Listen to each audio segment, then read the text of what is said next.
So there's a small chance that I might have figured out where the Black Ops 7 Zombies storyline is gonna go. And actually, this wasn't really something I figured out, but I just started looking into it and put the pieces together. So I'm gonna try to explain the Black Ops 7, that is weird to say, Zombies storyline, at least from the leaks, and I guess the end credits scene inside of Black Ops 6 Zombies, The Reckoning, kind of confirmed it. So the first thing I decided to do was look back at the November/October leaks that we received back in 2024 when Black Ops 6 just came out. Tom Henderson on Insider Gaming came out with this article where they were like, they were playtesting Black Ops 7 already, and people said that Nikolai, Dempsey, and Takeo are returning, which now we know that Richtofen is also going to be part of that, and at least from more leaks, we know that we will be able to play as them and the crew from Black Ops 6, so that means we're going to have 8 characters to choose from, at least for storyline related stuff. Also, this kind of confirms that we're probably going to be getting a combination of both of the games, similar to the way that we did with Modern Warfare 2 and Modern Warfare 3. So I guess that's kind of cool. You're gonna have,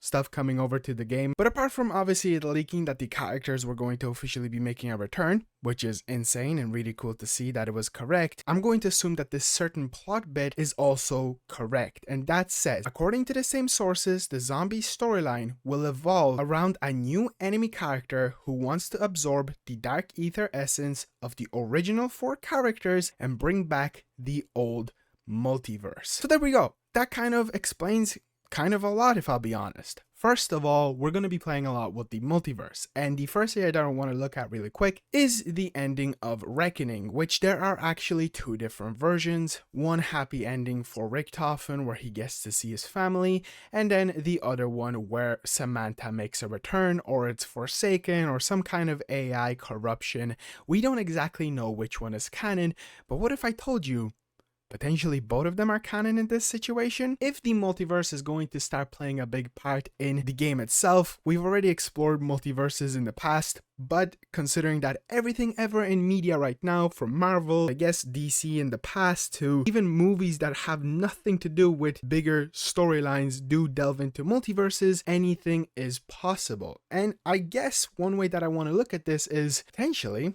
both of these endings are canon. It's just one is taking place in a different universe and the other is taking also place in a different universe. I might be looking a bit too much into it, but you know what? I'm open to it, and I guess I'm trying to also cope with these weird endings and stuff that I'm not too happy about, because of course now we have the original crew coming back. If we are again delving into multiverses and somehow bringing back the multiverse and making it weirder this time around, yeah, I guess them coming back, and it makes sense in a certain way, especially since they all look like they're coming from different areas of time, which at first I assumed was going to be because it is different times. Like, let's say they grab Takeo from, I don't know, he kind of looks more ancient-y than World War II style. Of course, Richtofen is rocking that World War II look, and so on and so forth. I can't really tell personally exactly stuff. I guess Nikolai does kind of look like World War II, and Dempsey in the back looking out like Dempsey and stuff. So in this situation, it kind of means that they didn't get grabbed from only different times, they got grabbed from different universes, and I have even more receipts to confirm this in a certain way,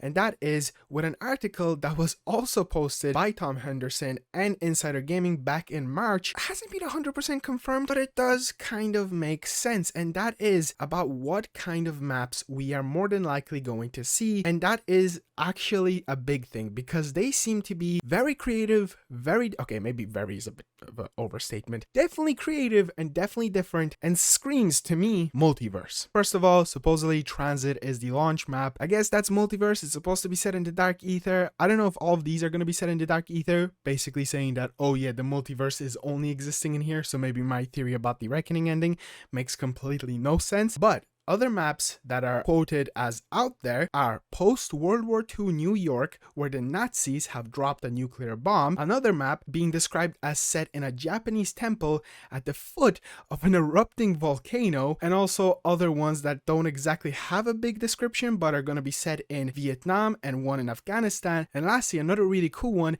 a space station inside of the Dark Ether. Now, I'm going to assume most of these are going to be Dark Etherified, and I'm all for that, because come on, give us more Dark Ether. Yes, I did love what they did inside of the tomb, I guess kind of in the Reckoning, but I need more of that. And if Transit is supposedly set in the Dark Ether and we're gonna see more multiversal stuff, and I guess things coming back from the past, yeah, okay, maybe it makes sense to a certain extent. You see, multiversal stuff is such a complicated topic, especially since Black Ops 1 to Black Ops 4 in a certain way were all set within a multiverse, and it just got so messy and complicated, and that's why they reset it. And yet now we're going back into the multiverse and making it more messy because Black Ops 6 makes absolutely no sense at all.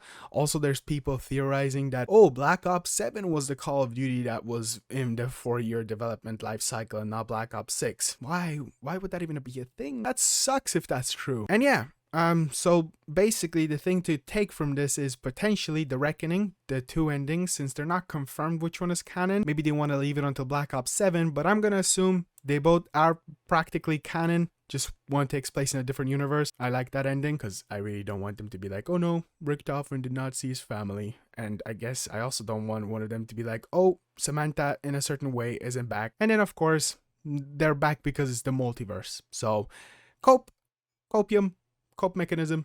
But yeah, I think that makes sense. Let me know what you think down below.